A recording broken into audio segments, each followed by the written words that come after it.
Well, hello there. Thank you so much for joining us. Asa, I think I timed that perfectly for the first time ever. Don't say anything. Was the smoothest we've done. I'm going to ruin it. Good. Well done, guys. We're off to a cracking start. Yes. Now take it from there. Yes. Ah, perfect. This is it. Nothing can go wrong. Nothing can go wrong. Thank you so much, everyone, for joining us for Go Live today. It's going to be a great show. I will be speeding through it for reasons I will explain, but it's going to be an incredible show as always because of you, our lovely viewers, and you, our lovely guests, and Hargeet's lovely, illustrious beard. How can it go wrong? Thank you so much for joining us. We're going to have a great show. Before I introduce, you know how it goes. Before I start the thing, I have to very quickly plug Spotify, Apple, wherever you're listening to us. Thank you so much for joining. If you're listening on there, if you have any feedback on any of the sound quality, do let us know because your feedback is really important to us. So thank you so much. If you have been using GameOnDaily.com, thank you so much. One of you who has commented on the site is going to win a prize today, a game code, most likely of your choice, because that's what I've been doing it. But thank you so much for people who have been using the site. Please give us your feedback. We're still doing a multitude of things with the website, so thank you so much for joining us. Before we get this show rolling, how can I not introduce everyone says it's Jekyll and Hyde, but who was the crazy one? Jekyll? I think Jekyll. That's Asa. Hyde, Hyde is the sinister one. So, I think oh Lord, we do get that a lot. Like, we're very different, but you're both Jekyll and Hyde, and I'm like probably the scientist responsible. I don't know. I wouldn't say that. I wouldn't say that. I wouldn't say that. I would say whoever the crazy one player is, that's Asa. Asa, co-founder and co-host. He switches with the role. You know what I mean? When he's not operating and then he's like a guest, he's a different person. We can tell you about that on RGT. It's a different person. It is true. It is true. Asa, how are you? I thought I'd already done my intro. Yeah, no, I'm good, guys. I'm fine. Been playing games. Been like here for the show, and our virtuous cycle continues. So all good. No, absolutely. And we are very grateful for running this show consistently for over a year and a half. I don't even know how long it's been. It's been like some people get to do like celebratory, like episode 100, episode 200 or whatever. We've got no idea. It's one of them. We've done a load of episodes. Some of them have been good. One or two of them we had to delete from the channel. Most of them have been good. We roll on. The deleted ones were early on before no one was even watching us, so we're allowed to delete those. Before the sauce was created? But before the sauce, before we were even organized, before I actually managed to be able to speak properly, which is still something I'm trying to do. But but honestly, the show wouldn't be anything without obviously our viewers and you, our guests. Thank you so much for joining us. It has been a while, hasn't it, Mr. Big Cloud Gaming? Welcome back. Yes, sir. It has been. It's good to be back. Thanks for having me. Shout out to you guys. Oh, man.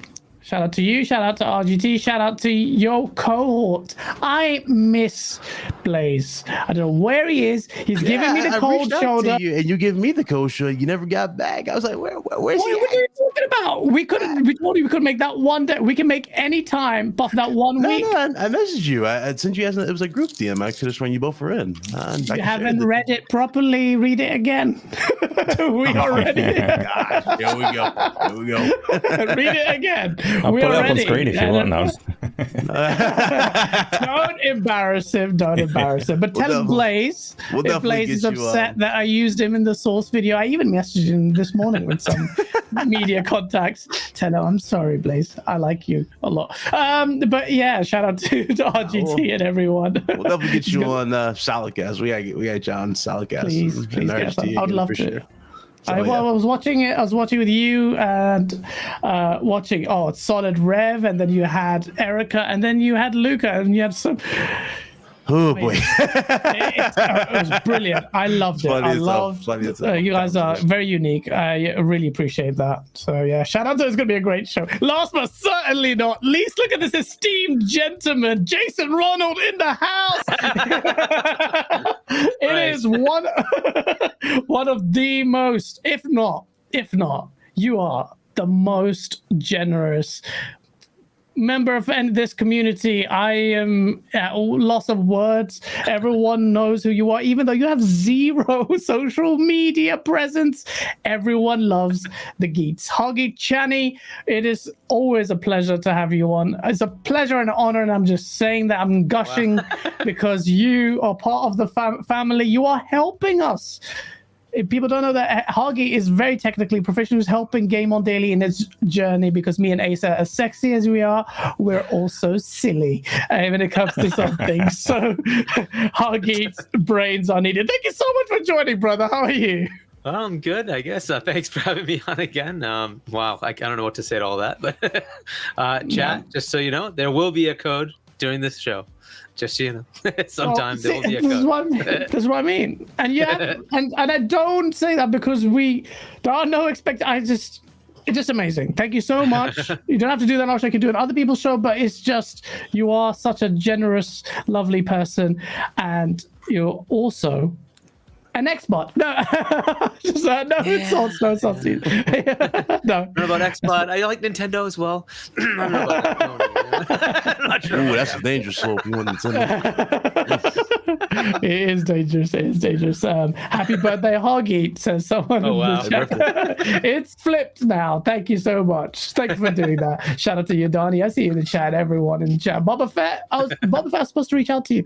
I'm so sorry. I'm a mess, but I will reach out to you later. Thanks so much, everyone. We are going to be speeding through some of these topics. It's been an interesting week, as last week was all pretty much overtly negative news. This week seems to be positive news, except I've just realized for the first topic, actually, which is also amusingly negative. We touched upon it briefly last week, but this is why I wanted to get big loud. Primarily a PlayStation gamer's perspective on Blue Box. Blue Box had their interview with Colin Moriarty, and if you haven't seen this interview... Can we just remove this game from everybody's mindset? Can we just do that, please? No, you don't get to remove this one. This one, oh, come on. There were so many people at MBG and others ran crazy with this game. Abandoned was going to be something that was a collab with Hideo Kojima, something to do with Silent Hill, and shout out to Colin Moriarty. Colin Moriarty has some incredible interviews, but this interview was spectacular because it was a very slow motion car crash. I have not witnessed something like this in the gaming space. I couldn't believe it. I couldn't. I was in our Discord. I was just like, this is so hard to watch. And if you haven't watched it, shout out to Hasan. No shout out to Hasan Kahraman. Why am I giving him a shout out? It's Ramadan. I want to feel nice to him, but it's been the interview with Colin Moriarty this week has gone up. Do check out Last Stand Media's interview. It's brilliant, albeit a bit sad. Abandoned seemingly is just, forgive me for saying this, don't forgive me, I don't care. It's just a bit of a scam. It was a complete scam, a complete hubris. This game's whole hype was built off nothing but dust and echoes. That's a Halo reference there. Big Cloud, you be honest. When this whole thing was going on, were you hyped about this? Did you fall into the hype of Abandoned? I mean, all it took was one tweet. I think you guys already know what tweet I'm about to bring up. He says, yeah, our project is great. You're going to love it. It starts with an S and ends with an L. And everybody was like, It's Silent Hill. And that was literally it. And then as soon as everybody started doing their own detective work and started going into it, he was like, oh, guys, you're going to like the game. Oh, the big epic reveal. You want to talk about a slow motion car wreck that first reveal? Do y'all remember with the app? It didn't work. And everybody thought we were going to get something epic. And then it was the same trailer that we saw on Twitter, but with music. And I'm like, that was the big damn reveal. I'm sorry, that was the reveal. And then dude was like, then everybody was doing their own detective work. They're like, oh, it's Silent Hill. Look at the clothes. I'm like, listen, Chief, this ain't it. Tell like this the way they're playing this off, it ain't it. And listening to how he goes about it, first of all, the big thing he was trying to argue was like, he was getting emotional about it, was like, it's not a scam. We're not a scam artist. We're not a scam company. And then I remember dudes were dissecting the video where he did like a video response because people thought that he wasn't real. Hasan Kahraman, you remember that? He was like, he kept looking to the right, and everybody was like, oh, he's being told to say this. I'm like, guys, can we just stop? Can we just wait till we see the game, please? And I don't know what to say anymore at this point. I mean, we still have this train wreck of an app that I'm pretty sure 90% of the people who are probably either talking about this game or mentioning this game have deleted from their PS5s. But you know what I'm talking about, the little demo app where it shows off the trailers and bits and pieces. Last time I checked, weren't we supposed to get like 3 parts of that by now? And we still haven't gotten a single update on that app. So again, all you're doing is just wasting people's space on the hard drive at this point. What's the point of wasting people's time? If you don't have anything to show and you know damn well you were never up to snuff and you had nothing going, why even hype up or talk about the game at this point? And granted, some people say, oh, this is a PR spin. This has got to be one of the worst PR spins I've ever seen to get eyes on anything. If anything, you're driving people away instead of towards. See what I'm saying? Like, it's crazy. And people going to Konami, you know, there's a lot of theories, the blue box game theory, where they saw like a box in Death Stranding. I even talked about that in the video. I was like, yeah, maybe, especially when it was a hot topic and it was mentioned. It's like, you know what, maybe. But as we got into this point, it's pointless to put any hope into what this project is and just accept it for what it is. You know what I'm saying? We saw rough images. We saw like a dude with an eye patch. That doesn't remind me of anything Silent Hill-esque. That doesn't remind me of anything Metal Gear-esque. You know what I'm saying? So I don't know what it is, but at the same time, I'm not even interested. I just want this thing to be done and over with at this point. The mind games he keeps playing on Twitter, like, oh, we're going to get something here. Oh, it's good here. It's like all you're doing is just baiting people and fishing people into, you have those little fishing links to get you to come to a website. This is essentially the same thing, but he does it with like videos or snippets of like pictures for Twitter. And it's like, that's all you're doing is fishing traffic. And you remember that one video before we saw it. How many followers did they gain? Ace, you remember that? They had like 12K followers. Then they had 8,000 followers. Then they went all the way to like 20 plus, 30 plus. And like definitely don't remember the numbers. You don't remember it, but it was like 30. But they gained a lot of followers off of that one day, that big reveal hype, and they didn't reveal anything. So it's like, I can't put no hype into this. I really can't, nor hope. So that's where I'm at on the whole thing.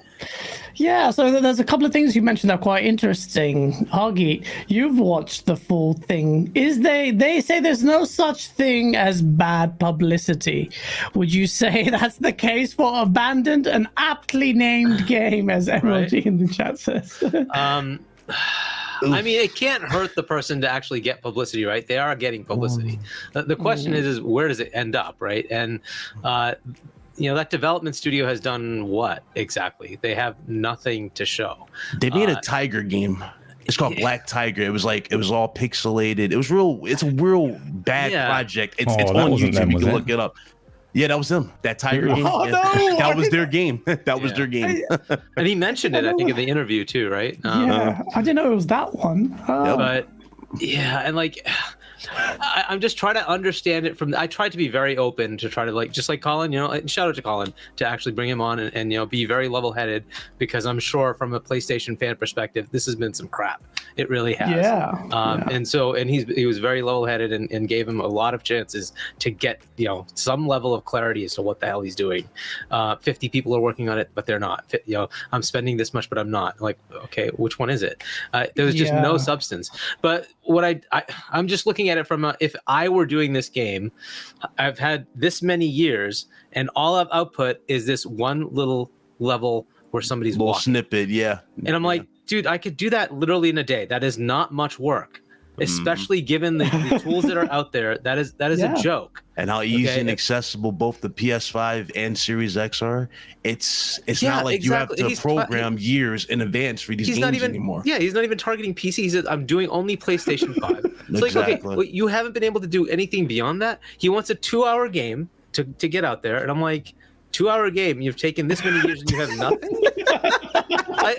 I'm not sure what to really make of that, right? So as like, look, there are plenty of indie developers, and just look at Tunic. Yes, it took like 4, 5, 6 years, whatever it is, but that's like a long ass game that one guy made. One guy. Yeah. Right? And he's been able to show up through the years. Here, this is what I've got. This is what I've got. This is what I've got. And finally, the game came out. Right? I mean, why don't we have something, at least something like that? We have this one little thing where we see feet walking. Like, that's it. That's all you have.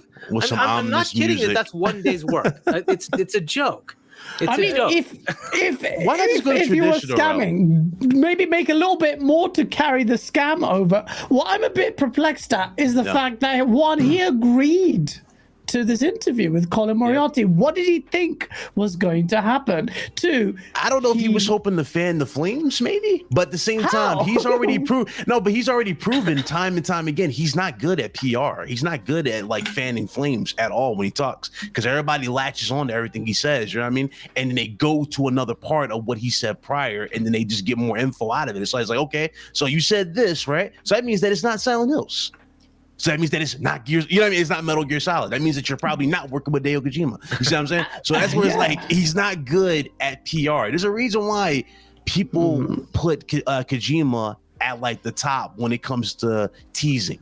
He knows what to do, what to show, how to do it, right? And he's very like, sometimes he's open with it, but you don't know what it means, right? The context. You don't know what that context means. That's how he's so good at it. Hasan is not good at PR, and that's no shade towards him. It's just, at this point, you done this game, whatever the hell it is, no favors with your PR spin. And more people are looking at it with just like disgust as opposed to excitement or hype. They're like, what is this? So, I mean, it's hard to get excited for it. Interesting was it was actually a story. Which, okay, that's cool, right? Maybe there is something to it, but maybe that's all he has. And I don't know if he has the ability to put that down into an actual game. I don't know. I think the thing was compounded by the fact that it's an odd coincidence that Hasan Kahraman translates to, was it Kojima or something as well, which like is an odd coincidence. And I have to give a shout out to Colin Moriarty in the manner in which he conducted that interview. And I took some notes there from him, because what Colin Moriarty did expertly, if you haven't seen the interview, was he stayed extremely quiet after he posed the questions. And he literally allowed Hasan to tie the news tighter and tighter as his silence enabled him to dig a deeper and deeper hole. He had the camera, he just filmed it. He just filmed I mean, it's a great get, and a shout out to Colin. I know we've had some comedic disagreements with him on the source and some of his takes, but people need to understand I do have a lot of respect for him, and I don't say this out of any kind of thing. I just genuinely do. If I think he's being a prat or being a dick about something, I will say it. But I have a lot of respect for Colin, and after that interview I had a lot of respect, and I did take notes on that, because this is a bit of a special moment for me. Asa, did you manage to catch this? I know you don't. You sussed this out from day dot. No one Asa, he muted the term everything for Blue Block. To be honest, I'm still stuck on the whole thing. Like, since the time that they came out and said, our game called Abandoned starts with an S and ends with an L. I didn't get past that. I'm still trying to figure that one out. Like, what do you mean? It's definitely an A and a D. A and a D? Yeah, how's that S and L? What are you talking about? I know you're trying to stir this Silent Hill rumor, but the name is the one thing you have given us, and it's not that. So Imagine that, a project abandoned, but you don't even have a name for the title. Everybody who's made these projects. Is it a project name? So it's not the game name. Abandoned's not the game name. That's the project. No, name, that's the project name. So he said the name. Maybe that's Project Abandoned. It's an abandoned project. That's what they're saying. That's why it's code named Abandoned. But they said the name starts with an S and ends with an L, and everybody immediately went, "Oh my God, they're making Silent Hill. Follow these guys." And they just slowly, then the train wreck started to happen. Absolutely don't believe that it was ever a project name, because Abandoned is actually a good name for a game. Like, so. Yeah. I mean, yeah, it works. Yeah. Well, it's quite apt for this one. In this case, it might actually end up being Abandoned if there ever was a game to begin with. It's an example of people. And it's never nice to see indies get burned, because indies have a hard struggle anyway. But when you market yourself in this way, and he did say in his interview, no, it wasn't his intention. A lot of people saying, are you baiting for views? He 100% is, irrespective of his statements to the contrary. His actions say otherwise.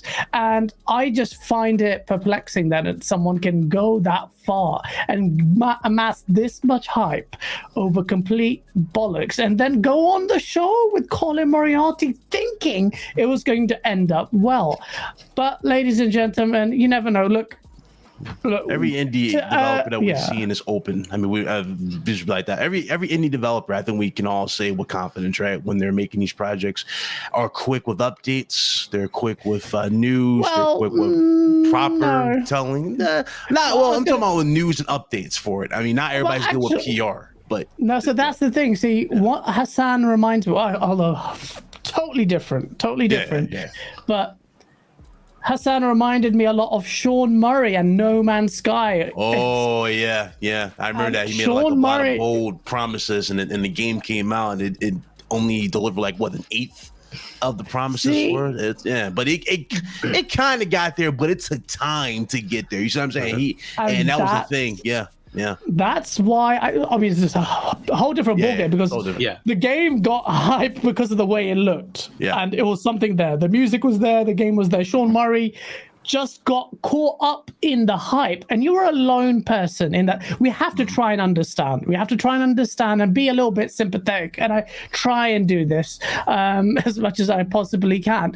And I do empathize with lone devs. You know, it's such a saturated market. You're desperate to try and market and take any potential, you have to stand out there. Sean Murray, despite his technical prowess, and he has finally been redeemed, I would say. If you look at the Steam reviews and I really want to cover this, and I've been talking to someone about really getting this. The way No Man's Sky has ended up, it's overwhelmingly positive on Steam, from being completely lambasted for Sean Murray lying to people. What a massive change. So I don't have faith in Hasan. I think Hasan, if you're ever watching this, you need to fix up.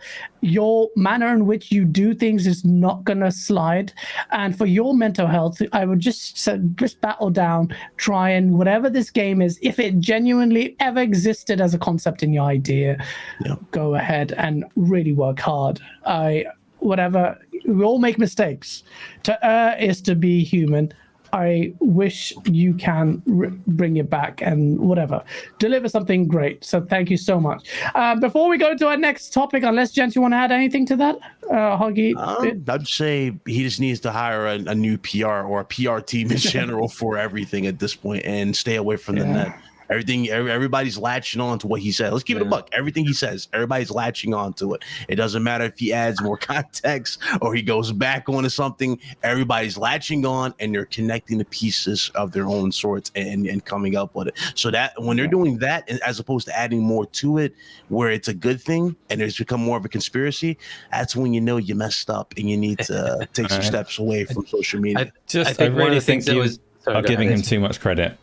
I think people like us latching onto things that he says, we're not the victims here, we're a tool. His scam is not with us, we're just part of it. He uses us to generate the hype that he needs to get his investment. It's whoever is investing in his studio, they're the people that are the victims of the scam, not us. Yeah. So people are investing. Yeah, I guess there was so, an investor You for think one about of his it, games. we've amplified the gaming Wow. community has amplified his message when it comes to spreading whatever the hell this was about this game. So as soon But as there was that an tweet, investor, Hargeet? Yeah, there was somebody investing. I don't think it was in this game, but in a previous game. And then there was some publisher that was looking to do the physical launch of this game. But that kind of dried out when the reception came with the demo that he made, which was like nothing. So I think they got wise to the scam themselves. And so that it's kind of dried up for him, right? So, but one of the things that was interesting is Colin is not only just a media person, he's a developer, right? He's making games.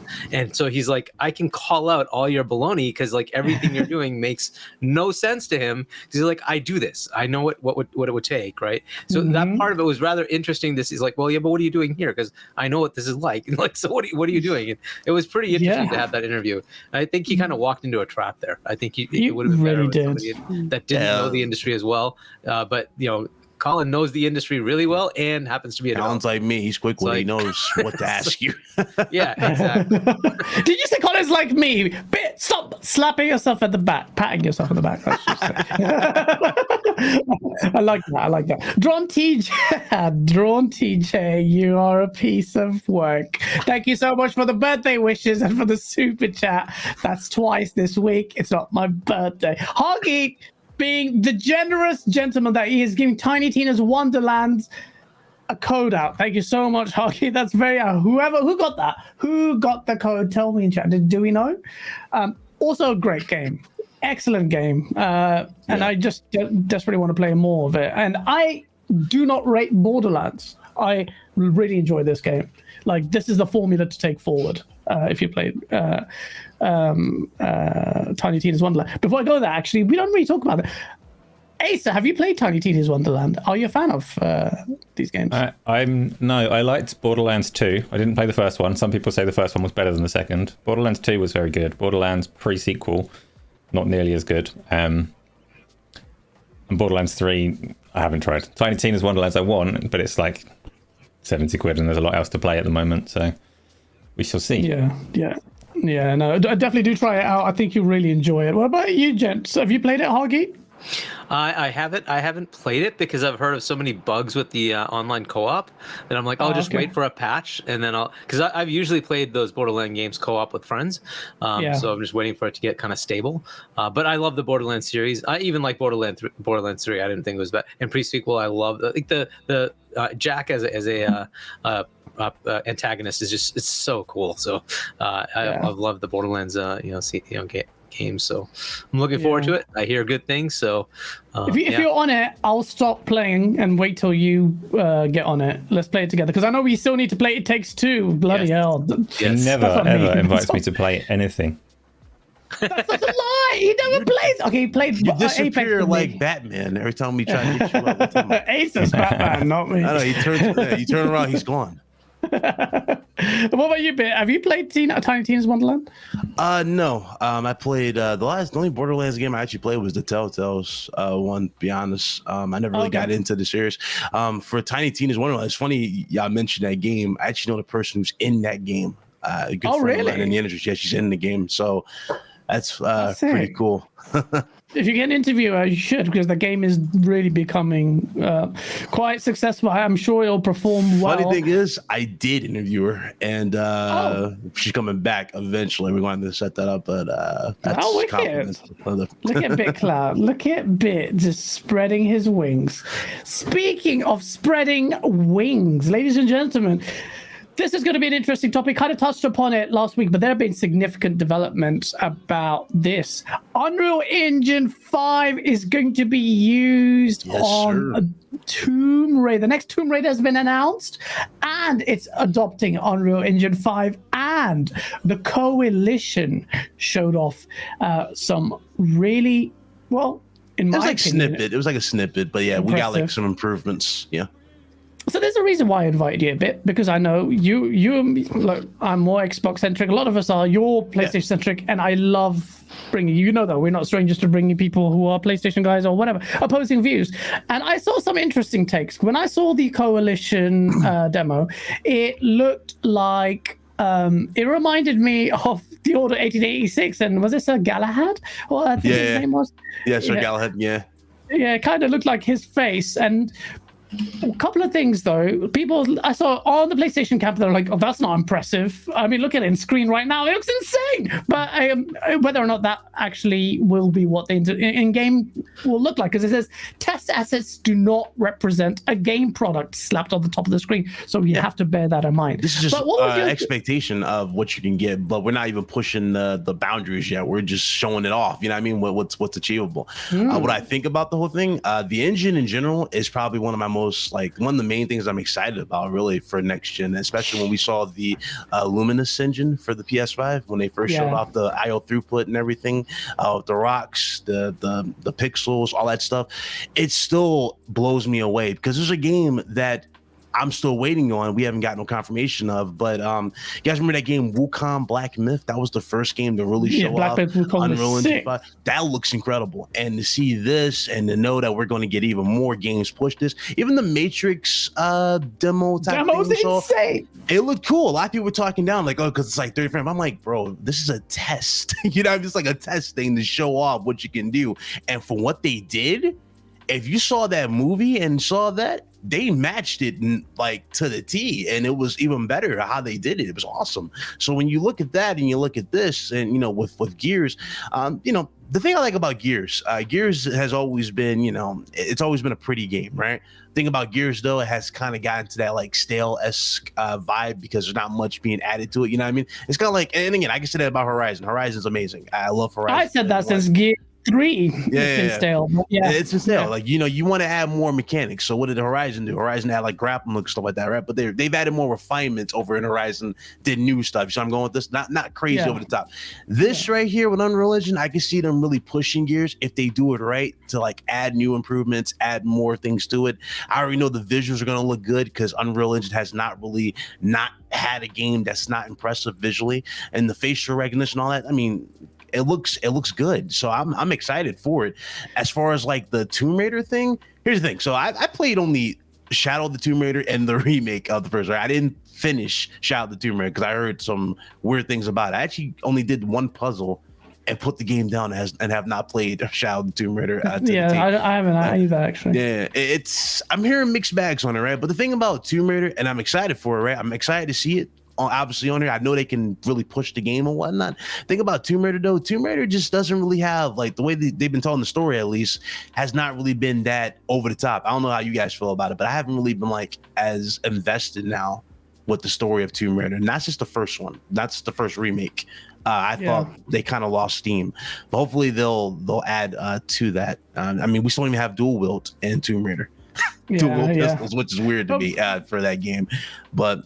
I mean, you know, there's that. I'm excited though, because you know, I think Demolition Games is making the game with Unreal Engine 5 with them. It was either Demolition Games or not Haven Studios. I don't think it was Haven Studios, but it was one of the Sony studios, one of the newer studios that's working with Unreal Engine 5 to make a game. And they showed PSVR 2 with the games listed, like the companies listed. They show PSVR 2 and PS5. So I'm guessing more is going to happen down the road. We just don't know when. But again, a lot of people getting bent out of shape saying, "Oh, I'm not that blown away yet." I'm like, listen. Yeah, Lost Forever Plays says in the chat, people saying the PlayStation 4 games look the same. Is this not a big difference from the Order 1886? Visually, I mean, it looks good. I mean, it's fine. Order 1886, I didn't really. The thing about Order, the Order was kind of like a tech demo. I think that's the best way to put it. It was a tech demo, kind of like confused whether it wanted to be a complete game or not. And they asked for a full price for it and ended up being, what, 6 hours? That's what sucks about the game, because there was a lot of potential in the Order 1886. And again, I can say that about Uncharted. Like the first Uncharted game didn't really like wow me, right? It was an okay game. It was okay. It was a good game, had a nice character, cool story. But after that, it was like, what's it really to Uncharted? Uncharted 2 was like, oh, this is Uncharted. Okay, I'm all in. I like this. So again, I kind of would hope that the Order would get a sequel and you would get to see more of it, and you know, it would get a chance to really shine. But again, that company's now owned by what? Facebook? I think Facebook bought them or something like that. Some company or Valve. Yeah, it's one of them too. Yeah. It's Facebook. Yeah. So there goes the hope for that. Now they still own the trademark, but again, without the original masterminds behind it, is it really going to hit the same? I doubt it. That's a You don't want it to keep hit the that thought same. in mind. You don't want it to hit the same as 1886. Surely that's the point. No, Like, no, I'm talking about like with the same tone, the same style, the same like creativity with it. And I'm not talking about the story. I'm talking about like this creativity, how they nailed all the aspects. Is it really going to hit the same as the original team and their vision? You know, they might change the Lycans altogether to something that is completely trash. Like, come on, that's like some of the best. That still is some of the best werewolf transformations we have ever seen in video games. When we see the Order 1886. Really?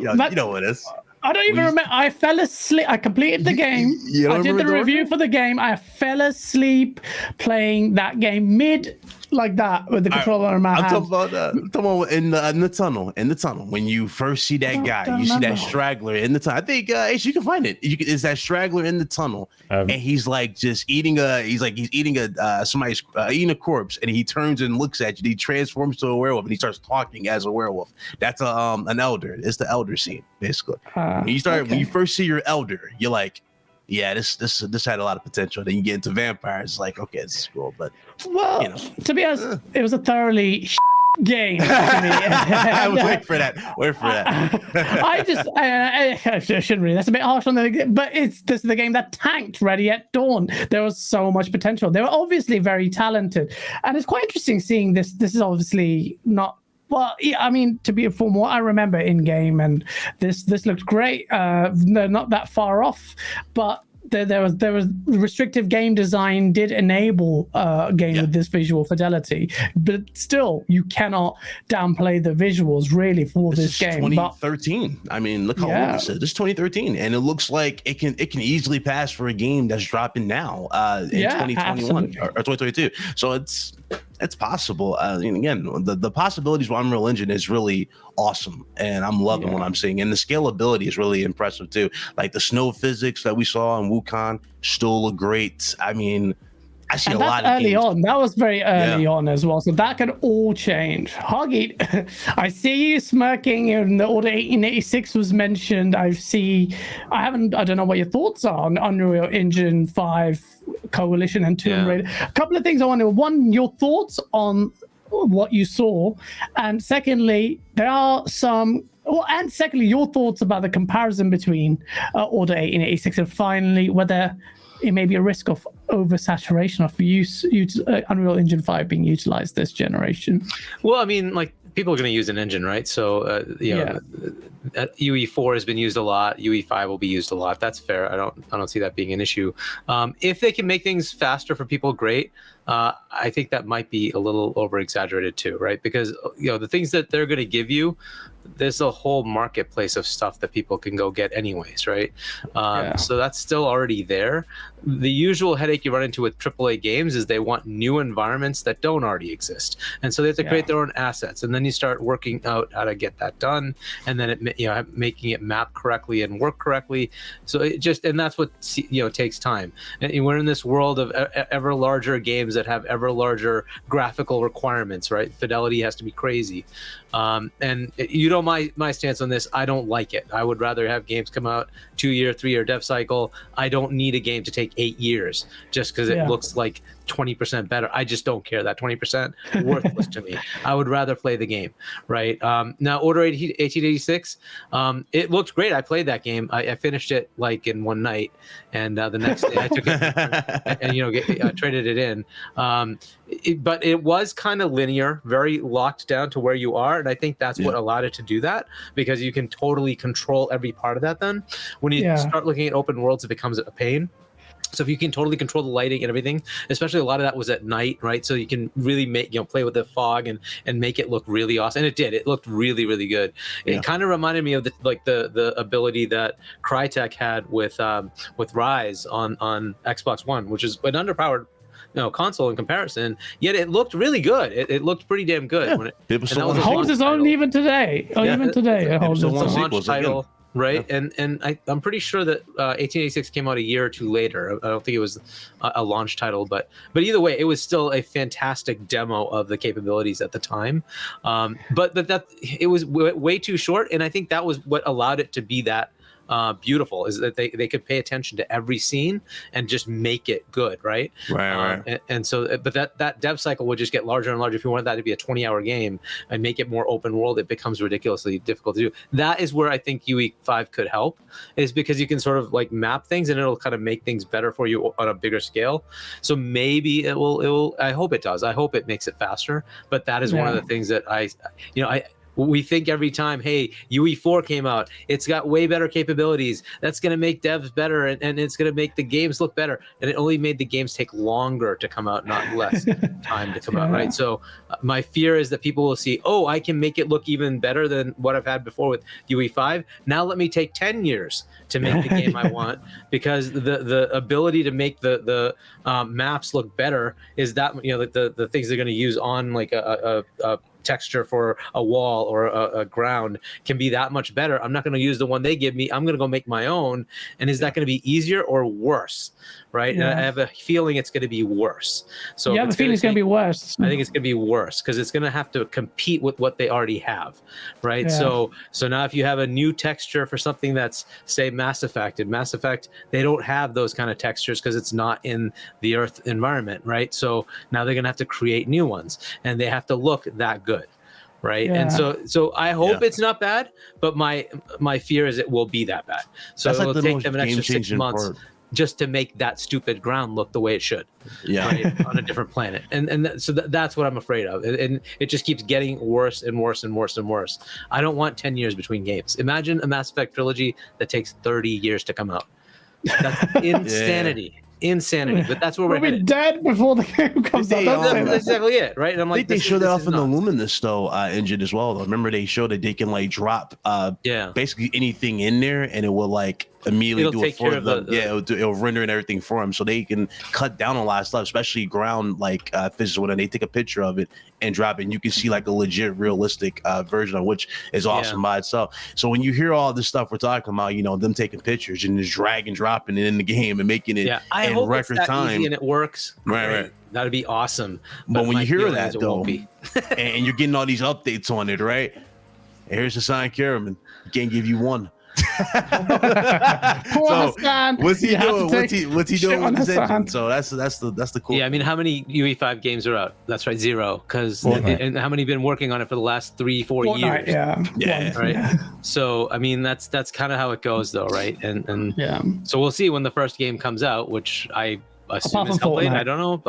Like, Fortnite again, they're just kind of keeping their thing going with it, right? It's Epic. Yeah, it's true. So fair enough, but And is Fortnite really taking advantage of the UE5? Not really the way we want. No, because it's really, we didn't even know about the fact that we have to be reminded about Acer, the Oracle. Then that says it a lot. But Acer, in terms of saturation of the utilization of Unreal Engine 5, see, one of the things that where as part of this week you saw developers come out, and CD Projekt Red, as part of the sizzle reel and promo stuff, said that there are challenges with open world games, and Unreal Engine 5 would give them an opportunity to not contend with their own in-house challenges, obviously with CD Cyberpunk.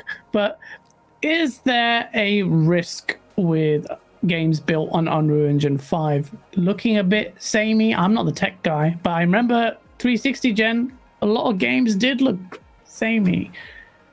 Is there a risk? Yeah, there is a risk. As I said last week, you can recognize an Unreal Engine 4 game pretty much if you've played a lot and you're like keeping an eye on what they're built on. You can usually say that one's built on Unreal Engine. So yes, that's likely to continue with Unreal Engine 5. And yes, there are advantages to a studio like Techland did with Dying Light, going out and saying, actually, we really want this feature or that feature. And Dying Light 2 has really, really nice, at least if you play it on the PC, really nice ray tracing. Doesn't have like HDR and basic features that you'd expect, but the things that they chose to do, they did really well in their in-house engine. So it's difficult. You want both, but it's kind of inevitable that things are going to converge more and more and more, because it's a massive cost to go and develop your own engine to overcome challenges. And if somebody else says, actually, we can do it, or we can very nearly do it, it just makes a lot of sense. And you're going to see a whole load of studios converging on Unreal Engine 5. And Hargeet makes a very good point about dev cycles. Generally, over the last, decade or so, games have got much higher fidelity in their environments, much bigger in scale. And the cost in terms of artwork and manpower to achieve that is huge. Yeah. No matter, you've got the technology and you've got these beautiful graphics, but the cost is huge. And it is, so Unreal Engine 5, yes, it can push the hardware, but I think everyone is hoping that it also extracts as much as possible out of those teams that are using it. So it makes their lives easier. And the Order 1886 is a really good example, because you were saying, Hargeet, that it's finally sculpted. They've put fog where they need it. They've baked all of these lights in. Everything is meticulously placed. And in theory, you could make that same game a hell of a lot quicker now. Yes. And that's the advantage that Unreal Engine 5 is supposed to bring to development teams, that you hope means we get games with shorter dev cycles. It doesn't necessarily have to mean render whole galaxies and other planets. It can mean make these games at this scale, make them faster and more efficiently, please. And the Matrix demo is promising on that front, because it was made by a small team, and the diversity of people and buildings and environment is actually really impressive. Yep. So if that carries through to real projects... So you'll think it's going to give them formulaic, how they're just going to drop them down the road with that engine? Like, you know, like not many crazy risks? No, not crazy risks? I'm literally talking about just easing it. So they've got their creative vision, and if they can execute quicker and easier, then that's good. Concern for it, though. Fortnite actually raises mild concerns for me, because if you look at Fortnite at the moment, it's the only game out in the wild that's running on Unreal Engine 5, and the console versions aren't particularly impressive relative to the PC one. I would like to see Epic say, look what we can do with this engine in the console space. Look at this ray tracing that you can do on the PC right now. Fortnite on the PC has loads of features packed in. Yeah. Why aren't they on the PlayStation 5 and the Series X, please? So, yeah. I agree. No, I agree. Yeah. No, good. Okay, fair enough. I will keep an eye on it, but ultimately, if you haven't even checked out the Matrix demo, that blew the socks off completely, and I wasn't even wearing socks. So do check it out. But it's been interesting to see the development over a period of time. Boba Fett Gaming, thank you so much for the membership, chat, and for being a member. There's only a matter of time until Unreal Engine 5 overtakes the Unity engine. Can't wait to see this next level of fidelity. Any thoughts on that, Asa? Overtakes in what sense? I'm assuming that's in terms of uptake from developers. Utilization. Utilization. Unity is huge, particularly among indie developers. It has a reputation for being quite easy to get up to speed with. And I mean, they're already very competitive in that space. So will it overtake? I don't know. I'd like to see Unity compete. That's the one thing we don't want, is we don't want everything to converge in one place. So that's true. Yeah, more variety. Yeah, we do. Doc CMF, thank you for being a member for 13 months. Wow, I can't even be mad for the happy birthday thing. What would it take for Gas to snort hot sauce through a crazy straw in the sauce video? Honestly, the answer is not much. I think I have a bottle of hot sauce here somewhere. It just doesn't have a straw. That's it. What would it take? He needs a straw. Yeah, and I think I've done that before, haven't I? That would destroy me. Shout out to, oh god, as I mentioned the birthday thing, thank you so much for the $10 happy birthday. It's not my birthday, just let it die, please let it die. I had genuine pain, but thank you so much. Shout out to the 266 people watching. Please smash that like button as we get sourced up in some of these topics, and I've been keeping an eye out. Shout out to original Lex Level Gaming, I see you. But yeah, and this week, positive for some, negative maybe for others, Xbox leads hardware sales in the US again, and by a significant margin. And the question I have to ask is, BitCloud Gaming, I knew it was coming. is Xbox, or has Xbox reclaimed the United States as a territory, as the market from the 360 days, or is this something else? There's a lot of stuff factoring into this. Number one, Sony can't guarantee you a PS5 at all. So you think it's stock shortage is the main? A lot of that goes with that, for one. But also, I mean, we're talking about two SKUs here. Microsoft like strategically had one super low to get it just to be an ecosystem. It's all about being an ecosystem. So that also plays a factor into it, because, you know, obviously these scalpers are not just going to go for that one. They're going to go for the higher one that people really want, which is the Series X and PS5. So that right there kind of works into their favor, because they're kind of like sleeping on those units, and they're just failing to realize one thing about consumers. And we all do this. It doesn't matter where you are, what platform you're at. You all have this. You all have these moments where you impulse buy. You know, you just buy something because for the simple fact that you can get it. You know what I mean? It's available and you have access to it. You want it.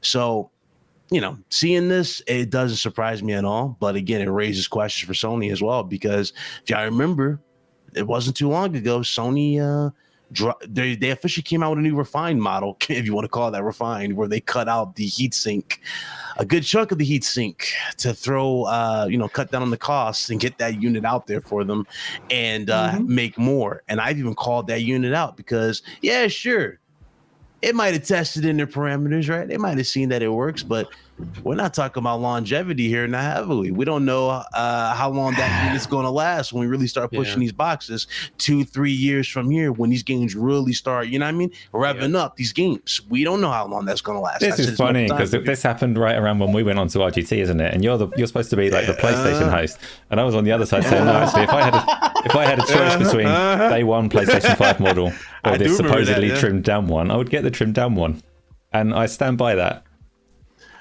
The new one is better than the old one. Though, the future-proofed, the thing about it, and I respect that, because you stand by what you said, and that's fine. But the thing about it, though, right, the newer one versus the one we got, the one that we got is kind of more future-proof. You know, they put more extra precaution into that unit to at least make sure everything was fine. If we're going to this other one, I don't know, Chief. I don't know. I still got my eyes open for that one. I'm like, we'll see. Because, you know, what's even more funny about it, we're talking about PS5.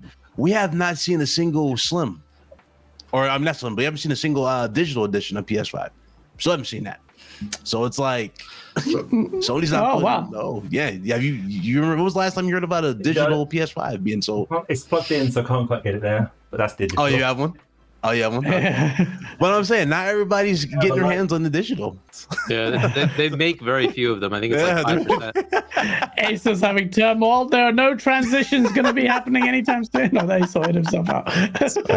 Azorka talks, oh no, Xbox bought more chips.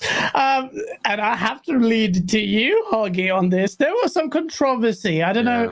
So I think it was Nick from Xbox Era, whose show I'm going to be in right after this one. So do check it out. I'll relax from being a host on that one. But Hargeet, in Xbox, I don't understand why people are up in arms. Okay, you toddler. What is this thing about Xbox bought more chips, and people, if it's true, are up in arms about it, or some people? So look, buying processors like any other commodity, it's an open market, right? So if you decide to say, I'm going to put an order in for 10 million of these at $50 each, right? And the chip manufacturer says, okay, that's a better offer that I'm getting from Sony at 10 million at $40 each. I mean, that's fair. I suppose that is something they could have done. Where it becomes problematic, though, is a company at Microsoft's size saying, I'm going to throw my money around and kill Sony's market. That becomes a problem for them, because then they'll get monopoly labeled. And that's true, right? If they're going to throw away $1 billion and say, I'm just going to own the foundry because I'm big, right? That is a problem. They will get slapped. So that's something that I'm sure they're not going to do because of that. However, that doesn't mean they can't leverage their position and say, hey, look, AMD, hey, look, Taiwan Semiconductor, we buy a bunch of chips from you for Surface, for servers in Azure, and for Xbox. I need to buy 50 million of them. What's the deal where you can give me my 50 million? Yeah, right. Yeah. It's a marathon at the end of the day. It's not a sprint. Yeah, they're not saying, hey, I'm going to give you extra to make it happen, but they're saying, tell me how I can get my supply. Then that's fair. I think at that point it's okay. And that may have happened because they really do have to get all of those processors, right? They are expanding their Azure data centers, they are expanding their Surface line, and they are expanding on Xbox. And so I think that's a fair thing. That might have happened where they finally said, hey, look, we need a big order. We need to buy stuff for data center. We need to buy stuff for Surface, and we need to buy stuff for Xbox. Combine that, give me my chips, right? So that is a possibility, and Sony can't necessarily compete with that. But if they went out and said, here, TSMC, here's $2 billion, make my chips, they'd get slapped so fast. That's a bad idea. I don't think that's what they did. I hope that's not what they did, because then it will become a problem for them. You know how to me like to spin idea. it, so yeah, that's true. Right. But the other thing too, no, go ahead. Nah, even with the whole situation happening here, it's funny because I see people talking about PS5 Pros. And I'm like, why are we talking about pros already? We can't even guarantee the basic PS5s in your home right now. You see what I'm saying? People are like, but still, the PS5 Pros have this. Okay, that's the future. We're in the now. The now is you can't go into a store and hardly find any one of these. Which apparently you can now do with Xbox. It's apparently there now. You can get the Series X and the Series S in some stores, and online it's available, especially in the US at least. But so one of the other things I'd point out is that in the US, it wasn't like the PlayStation 4 ran away. It was very close. It was in a few million. I think it was like 28, 29 to 33, 34, something like that. In the US, it was never that far off. The rest of the world, it was a totally different story, where Xbox just didn't do anything, right? It was primarily US with a handful in other countries like the UK, maybe a bit in Australia. But it was in the US it was still competitive, but in the rest of the world it took off, where PS4 just became the predominant thing. I would see that flipping here, specifically with ABK. Right. At some point, the casual gamer will associate, because they will have to associate Call of Duty. And then if they do it right, if Microsoft does it right and says, hey, if you subscribe to our Game Pass, you're getting Madden, you're getting NBA, you're getting NHL, you're getting Call of Duty as part of your subscription, right? I mean, come on, most players who are casual are playing those games, right? And you suddenly don't have to pay extra. It's just there. And you can do online, and you get a whole bunch of other games if you want to play them. Or just play your casual people games. People downplay that all the time. I'm seeing too much of that. They're like, oh, Call of Duty and the subscription not going to do anything. I'm like, dude. Yeah, I'm seeing a lot of that. Yeah, it's like $15 a month to play Call of Duty, and you have no issues, and you have access to everything else. That's a steal. There are people saying it's a steal just to own the game for 70 or 60. It's like, no. I know 3 people who bought the Series S because of that. Very casual, that they fit in that. 3 people personally who bought the Series S for that reason. There you go. So I think that's not exactly hard evidence. It's just but the thing is though, that's a start, I guess you can say, right? Because we haven't even gotten to the massive releases yet. We haven't seen Bethesda stuff. We haven't seen, it's a lot of stuff that's going to drop eventually. So I think in the US, I would see those numbers flipping. Again, I don't think it's going to be massive. I think it'll be something similar, a few million here and there. PS4 or PS5 might be a little bit lower than the Xbox in the US. I don't know what that's going to look like in the rest of the world. That's the challenge Microsoft has ahead of them. They do not market well outside of the US or outside of sort of the Western world. And even there, I think if you went to Europe, it's not a heavy Xbox area, right? So, and it's really on Microsoft to start changing that, to say, no, we have something for you, and make that marketing push. Where Sony does a good job every country to say, hey, we got this awesome game coming out. They're plastered all over the place, right? So there's that mind share that, I need to play that game. I need to get a PlayStation, right? Whereas they just don't do that at Microsoft. I think they need to start changing that, right? That definitely is one of the failures of Microsoft marketing. But hey, it's up to them. It's their challenge now to say, how do I expand in the rest of the world? No, I agree. Like, Sony's got 2 games that's guaranteeing that you're going to buy a PS5 at some point, and I don't even have to really put too much together for this. Like, it's Wolverine and Spider-Man 2. You're going to go and get a PS5. Or Spider-Man 2, or even God of War. I mean, God of War definitely is going to be another one. But as far as the mass market, that's a great point about all this momentum. Microsoft's weakness typically has been marketing. And a shout out to Special Nick. He is the source for this. So all this talk is absolutely false. I'm just kidding. Don't go easy on me on your show. Do y'all think they should do the same thing? Like have custom trains or something like that made for some of these games for Xbox to spread the word? Maybe they need to do more. They need to do more. They need to definitely do more. And they just have to look at. He says, "Eat me, guess." Sorry, Nick. I love you, bro. But yeah, no, definitely, that's an opportunity there to capitalize on. And Ace, I want to get your mind, the big brains on this. But before we do that, can you tackle the super chat? What do you think about this question? Because I don't know how to answer it. Ray Zero Cool Win, thank you for the £4.50 super chat. He goes, did Xbox buy more? Did they actually finish installing server blades and then use those chips for retail?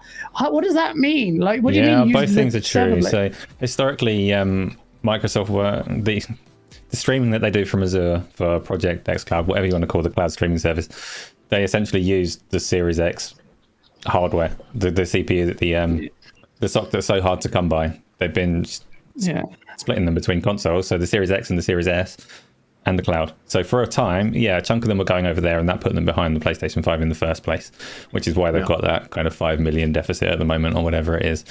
The chip priority thing, I think Hargeet nailed most of the important points there. There's a lot that Microsoft can do with their size, but there's a lot that they can't do in a competitive market that they're not allowed to do.